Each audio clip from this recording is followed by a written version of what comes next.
Break के बाद आप सभी का स्वागत है। खबर विदिशा से है, जहां लोकायुक्त पुलिस की टीम बनकर नागरिक बैंक के मैनेजर हरिओम बावसार के घर पहुंचकर उनसे आय से ज्यादा संपत्ति का कहकर उन पर कार्रवाई की बात की गई। जो बैंक मैनेजर ने आनंद फानन में उनसे कहा कि आप नोटिस बताइए, तो उन्होंने नोटिस का एक कागज दिखाकर उनसे रुपयों की पेशकश की। इसके साथ ही मामला रफा दफा करने का आश्वासन दिया, लेकिन बैंक मैनेजर की सूझबूझ उस समय काम आई जब उन्होंने अपनी मिलने वालों और रिश्तेदारों को फोन लगाकर घटना की सूचना दे दी। जैसे ही उनके घर में रिश्तेदार पहुंचने लगे तो आनंद फानन में तीनों आरोपियों ने भागना शुरू कर दिया, जिसमें एक आरोपी भागने में सफल हो गया तो दो को मोहल्ले वालों और रिश्तेदारों ने पकड़कर धुनाई कर डाली और पुलिस के हवाले सौंप दिया है। घर आए तो एक सज्जन मिले, कहने लगे वो डीएसपी लोग बैठे आप चलिए उनसे बात करिए। तो हम लोग गए, वो नगर पालिका के सामने एक गाड़ी खड़ी थी, उस पर हाईकोर्ट लिखा था, उसके बीच में सज्जन बैठे थे। उन्होंने अपना परिचय दिया, मैं योगेश कोचानिया लोकायुक्त डीएसपी हूँ और आपके खिलाफ आय से संपत्ति की जो शिकायत है, जिस शिकायत हम नोटिस लेके आए और कुछ सीडी रखे थे। तो हमने जांच सोची कि आप हमको अपना नोटिस देता हूँ तो जवाब देंगे, कर दीजिए मांगे निपटा लीजिए, नोटिस करूँ। उन्होंने 1 लाख रुपये के लाकर मांग और नोटिस बताया हमें जो कुछ मुझे कुछ फर्जी नहीं, इसी को हमने अपने मित्रों को फोन किया, दोनों हुआ जैसे मित्र लोग आए हमने एक लोग को पकड़ लिया और उनको थाने ले जाकर पुलिस की सुपुर्द। सोदा में यहाँ जो हरिओम बावसार जी हैं, जो नागरिक बैंक में कर्मचारी हैं, उनके द्वारा कल शाम को थाने में कंप्लेंट की गई थी कि उनके पास कुछ लोग आए थे जो स्वयं को लोकायुक्त के लोग बता रहे थे और उनको एक नोटिस सर्व करते हुए उन्होंने उनसे डिमांड की थी कुछ पैसों की, और पैसे के आधार पर उनके विरुद्ध जो शिकायत की गई है उसका पटाक्षेप कर देंगे, उसका डिसॉल्व कर देंगे, इस तरह की बात हुई थी। उसके शक के आधार पर उन्होंने वहाँ पर से उनके अपने साथियों के साथ जो 2 व्यक्ति थे उनको पकड़ने की कोशिश की थी। एक व्यक्ति पकड़ा गया था। हमने वो जो 2 व्यक्ति आए थे उन दोनों के विरुद्ध आईपीसी के धारा 419 इम्पर्सनेशन का होता है जो कि, और उसके अलावा इन्होंने जो पैसे की मांग की थी एक्सटॉर्शन का 384, और इन्होंने जो फर्जी नोटिस बनाई थी उसके आधार पर 467 का अपराध पंजीबद्ध किया है और इनके विरुद्ध वैधानिक कार्रवाई करके इनको माननीय न्यायालय को भेजा जा रहा है। वही खबर एटा से है, जो कस्बा आवागढ़ में अवैध कब्जे की शिकायत को लेकर पीड़ित ने एसडीएम जलेसर से शिकायत की। वही सुनवाई नहीं होने पर आहत होकर पीड़ित ने सोशल मीडिया पर वीडियो वायरल कर दिया। इसके साथ ही प्रशासनिक अधिकारियों पर सुनवाई न करने के आरोप भी लगाए। आपको बता दें कि पीड़ित चरण सिंह के द्वारा जानकारी देते हुए बताया गया कि कस्बा आवागढ़ में एटा टुंडला मार्ग के पास से ही उसकी रजिस्टर्ड जमीन को बैनामा किया गया था, जिस पर कुछ दबंग लोगों के द्वारा अवैध कब्जा किया जा रहा है, जिसके स्थानीय पुलिस को भी जानकारी दी गई है, लेकिन पुलिस द्वारा कोई भी कार्रवाई नहीं किए जाने से आहत होकर पीड़ित के द्वारा वीडियो सोशल मीडिया पर वायरल किया गया। अब देखने वाली बात यह होगी कि अब इस मामले में प्रशासन आखिर क्या कार्रवाई करता है।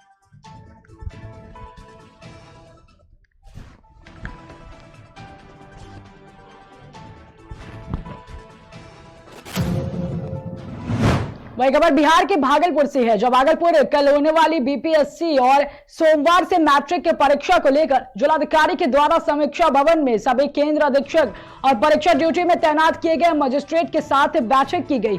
इसके साथ ही आयोग के द्वारा जारी गाइडलाइन के अनुसार ही परीक्षा संचालित करने के आदेश भी दिए गए।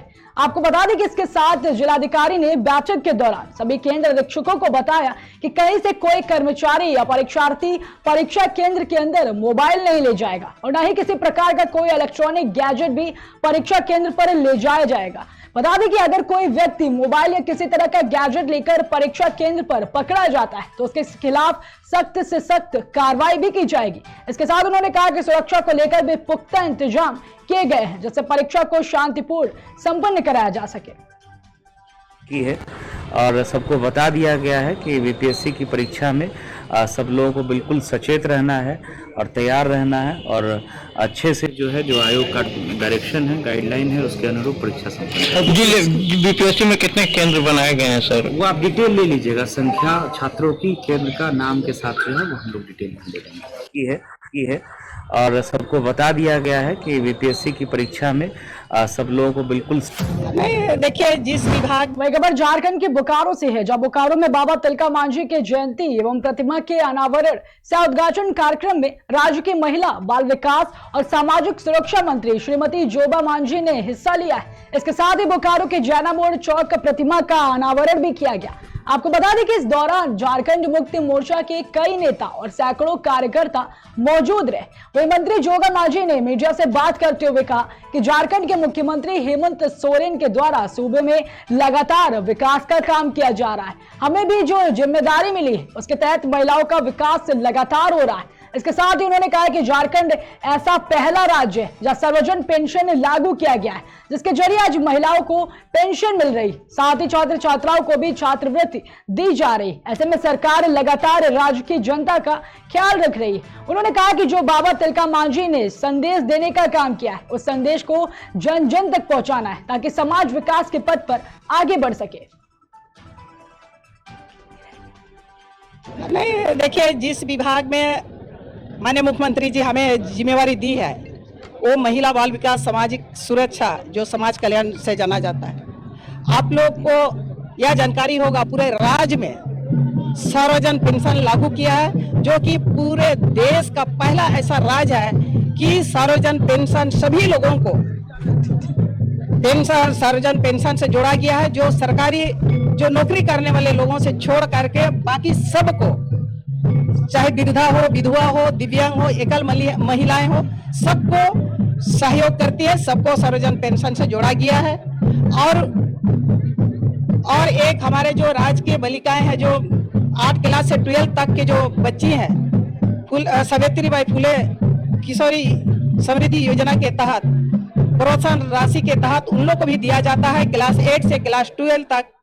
उसी तरह से आप देखेंगे हमारे राज्य में जितने भी सेविका सहायिका है, माननीय मुख्यमंत्री का विचार से, उनका सहयोग से जितने भी हमारे 40,000 आंगनवाड़ी केंद्र के सेविका सहायिकाओं का मानदेय बढ़ाने का भी काम किया है। मांझी का जयंती में हम सभी लोग इकट्ठा होते हैं और इनका जो कार्य किया हुआ है, इन्होंने जो बीज बोया है कि हमारा समाज को लेकर के, यहाँ के लोगों के लिए, आज हम उसको और मजबूती के साथ हमारे समाज में इसको बचाना है, रखना है और आगे भी बढ़ाना है। नहीं, देखिए जिस विभाग खबर बेतिया के साथी से है, जो पुलिस ने गुप्त सूचना के आधार पर देर शाम छापेमारी कर साची गांव से 2 लीटर देशी शराब के साथ एक कारोबारी को गिरफ्तार किया है।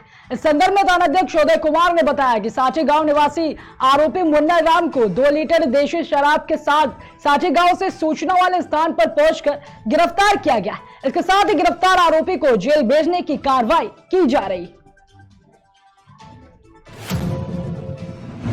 मुजफ्फरपुर जिले के मोतीपुर थाना क्षेत्र के एक बस स्टैंड में लूट की योजना बना रहे 5 अपराधी के साथ 2 पिस्टल, 1 देशी कट्टा, 4 जिंदा कारतूस व 4 चौकों के साथ गिरफ्तार किया गया है। इस संबंध में वरीय पुलिस अधीक्षक राकेश कुमार ने प्रेस वार्ता के दौरान इसकी जानकारी दी।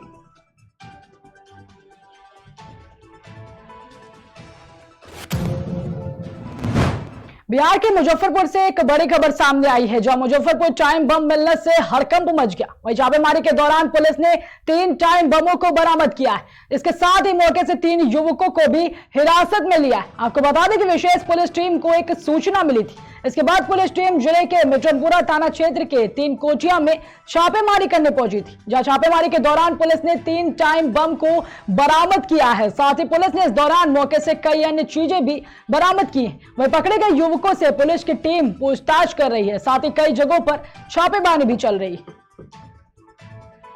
रात्रि में हम लोग का एक अभियान चल रहा था मादक द्रव्यों के खिलाफ में सर्च का, और उसी आलोक में मिठनपुरा थाना क्षेत्र के अंतर्गत में कल सर्च किया गया है, जिसमें डीआईओ के इंस्पेक्टर अनिल कुमार थे, हम लोग के जो टाउन डीएसपी हैं वो उसको लीड कर रहे थे, और जो संबंधित थानाध्यक्ष हैं वो भी थे। वहाँ पर एक घर से एक व्यक्ति की गिरफ्तारी हुई है सर्च के दौरान, जिनका नाम जावेद है।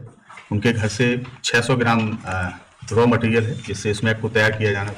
इसके अलावा 100 पुड़िया बनी हुई स्मैक है, जब उनके घर को और सर्च किया गया तो वहां से 3 हम लोगों को संदिग्ध वस्तुएं बरामद हुई। तो तीनों ही संदिग्ध वस्तुएं प्रथम दृष्टया देखने से टाइम बम के शेप में थी। हम लोगों ने अपनी FSL की टीम और ATS की टीम और जो भी अन्य एजेंसीज हैं जो इन्वेस्टिगेशन में हम लोगों को सपोर्ट करती हैं, सारी एजेंसीज को बुलाया है। अभी तक जो हम लोग की बम डिस्पोजल टीम है और FSL की टीम है उसने इतनी पुष्टि की है कि कम तीव्रता वाला विस्फोटक इन तीनों ही टाइम बम में था। इनका प्रॉपर सर्किट बना हुआ था लेकिन सर्किट एक्टिवेट नहीं था। हालांकि ये है कि उसको एक थोड़े से प्रयास के बाद में उसको एक्टिव किया जा सकता था। अभी इसमें 2 लोग और हम लोगों ने हिरासत में लिए हैं, उन लोगों से भी हम लोगों की पूछताछ जारी है और जैसे ही पूछताछ के बाद में कुछ और अन्य आएगा वो आप लोगों को रात्रि में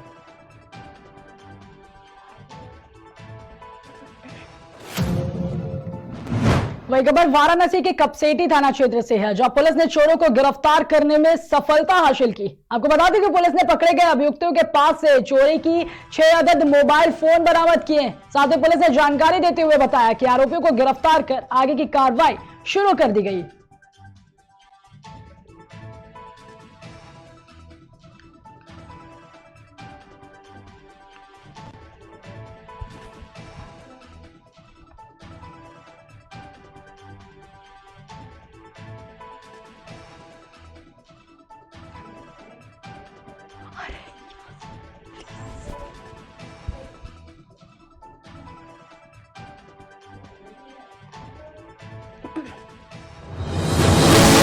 वहीं अमेठी से एक बड़ी खबर सामने आ रही है, जो सपा विधायक ने स्वामी प्रसाद अमेठी से एक बड़ी खबर सामने आ रही है, जो सपा विधायक ने स्वामी प्रसाद मौर्य पर निशाना साधा है। बता दें कि सपा विधायक राकेश प्रताप सिंह का मौर्य पर निशाना साधा है। उन्होंने कहा है कि धर्म और संत पर उंगली उठी तो चुप नहीं रहेंगे, साथ ही राजनीति में रहूं या ना रहूं पर चुप नहीं बैठूंगा। बड़ी खबर आ रही है जहां पर सपा विधायक ने स्वामी प्रसाद मौर्य के बयान पर निशाना साधते हुए कहा है कि धर्म और संत पर उंगली उठी तो चुप नहीं रहूंगा, इसके साथ ही राजनीति में रहूं या ना रहूं पर शांत नहीं बैठूंगा।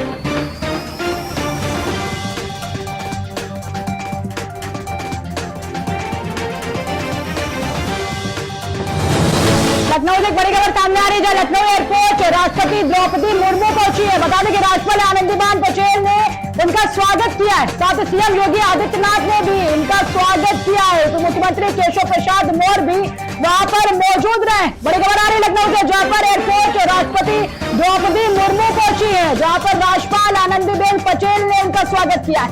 इसके साथ ही सीएम योगी आदित्यनाथ ने भी उनका भव्य से स्वागत किया है। वहीं उप मुख्यमंत्री केशव प्रसाद मौर्य भी मौजूद रहे।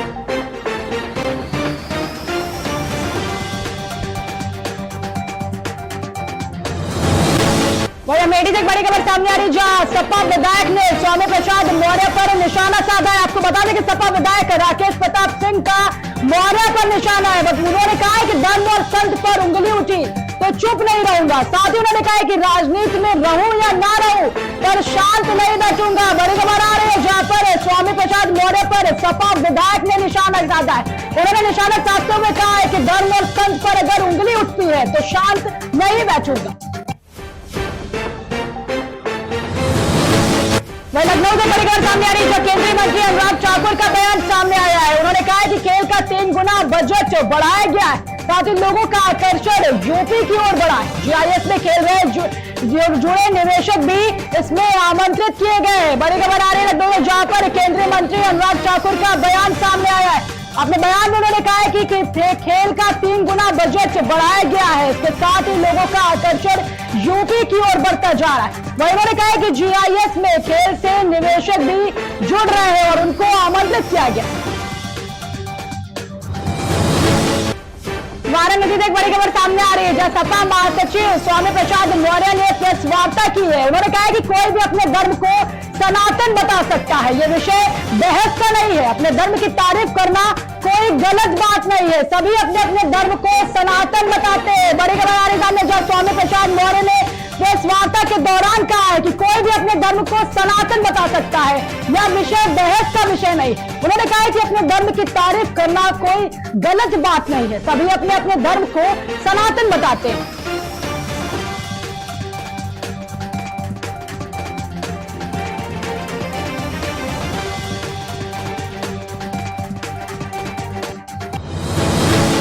वही देहरादून से एक बड़ी खबर सामने आ रही है, जहां परीक्षाओं को लेकर बेरोजगार युवाओं में आक्रोश देखने को मिला है। बता दें कि आज यूके SSSC के द्वारा परीक्षा कराई जा रही थी, जहां 72 सेंटर पर लेखपाल और पटवारी की परीक्षा होनी थी। वही सेंटर पर मजिस्ट्रेट, जोनल मजिस्ट्रेट की तैनाती भी की गई थी। बड़ी खबर आ रही है देहरादून से, जहां पर बेरोजगार युवाओं का आक्रोश सामने आया है, जहां पर यूके SSSC के द्वारा परीक्षा कराई जा रही थी। उसमें 72 सेंटर पर लेखपाल और पटवारी की परीक्षा होनी थी। वहीं पर सेंटर और मजिस्ट्रेट, जोनल मजिस्ट्रेट की तैनाती भी की गई थी।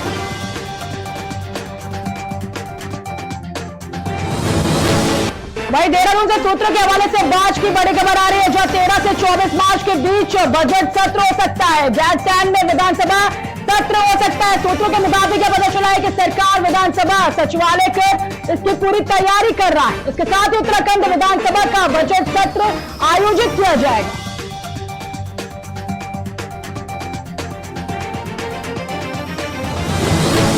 वही वाराणसी से एक बड़ी और अहम खबर सामने आ रही है, जो सपा महासचिव स्वामी प्रसाद मौर्य का विरोध जताया। बता दें कि सोनभद्र जाते समय स्वामी प्रसाद का विरोध उन्होंने किया। उन्होंने कहा है कि स्वामी प्रसाद मौर्य की गाड़ी पर स्याही भी फेंकी है। इसके साथ ही स्वामी प्रसाद मौर्य की गाड़ी पर काले कपड़े फेंके गए। हिंदुवादी संगठन से जुड़े हुए लोगों ने इसका विरोध जताया। बड़ी और अहम खबर वाराणसी से आ रही है, जहां पर सोनभद्र जाते समय स्वामी प्रसाद मौर्य का विरोध करते हुए उनकी गाड़ी पर स्याही को फेंका गया। इसके साथ ही उनकी गाड़ी पर काले कपड़े भी फेंके गए।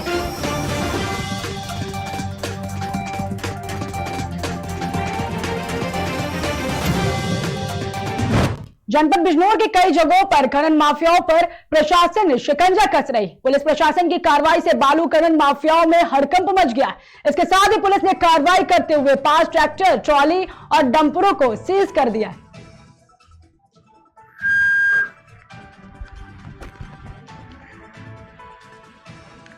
इसी खबर से जुड़ी है तमाम जानकारी के साथ हमारे साथ जुड़ चुके हमारे संवाददाता रईस अहमद। जी रईस अहमद, आपको आवाज आ रही है हमारी?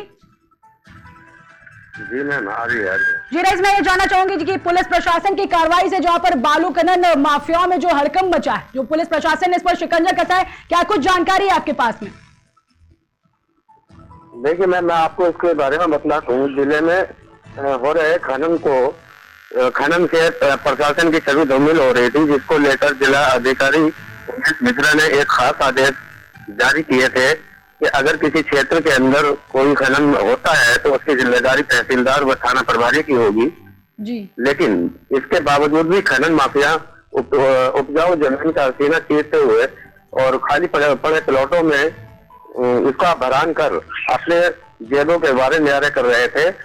लगातार इसकी सूचना मिल रही थी, जिस पर एक बड़ी कार्रवाई करते हुए प्रशासन ने ये एक बड़ी कार्रवाई कर और इसको अंजाम दिया है, जिसमें 3 ट्रैक्टर नगीना थाना क्षेत्र में 3 डंपर नगीना थाना क्षेत्र के अंदर सीज किए गए हैं। वहीं नूरपुर थाना क्षेत्र के अंदर 5 ट्रैक्टर ट्रॉली को भी सीज किया गया है। जी मैम। जी रईस, एक चीज और जानना चाहूंगी, जहाँ पुलिस प्रशासन की कार्रवाई से जो बालू खनन माफियाओं में हड़कंप मचा हुआ है, उनका क्या कहना है? क्या कुछ अपडेट है आपके पास में इसको लेके? जी, बालू खनन माफियाओं में हड़कंप तो मचा हुआ है, लेकिन वो अभी भी प्रशासन से की पहुंच से दूर है। उन पर अभी कोई वाहन सीज करने के अलावा कोई और कार्रवाई अभी नहीं की गई है। लेकिन उसमें उप जिलाधिकारी रितु रानी चांदपुर का ये कहना है कि इस तरह की कार्रवाई हम आगे भी लगातार करते रहेंगे और इनको अवैध रूप से खनन करने नहीं दिया जाएगा। जी रईस, एक चीज और जानना चाहूंगी कि पुलिस ने कार्रवाई करते हुए 5 ट्रैक्टर, ट्रॉली और डंपरों को सीज किया है, और खनन माफियाओं के खिलाफ और आगे क्या कार्रवाई की गई है, इसके बारे में कोई जानकारी है आपके पास में? इसके आगे कोई जानकारी अभी नहीं मिल पा रही है। हम लगातार इसमें बना रहेंगे और इसकी जानकारी जुटाने में लगे रहेंगे। जी रईस, बहुत बहुत धन्यवाद आपका। जैसा कि देखा आपने कि खनन माफियाओं पर प्रशासन ने शिकंजा कसती नजर आ रही है। इसके साथ ही पुलिस प्रशासन की कार्रवाई से बालू खनन माफियाओं में हड़कंप मचा हुआ है। वहीं पुलिस ने कार्रवाई करते हुए 5 ट्रैक्टर, ट्रॉली और डंपरों को सीज कर दिया है।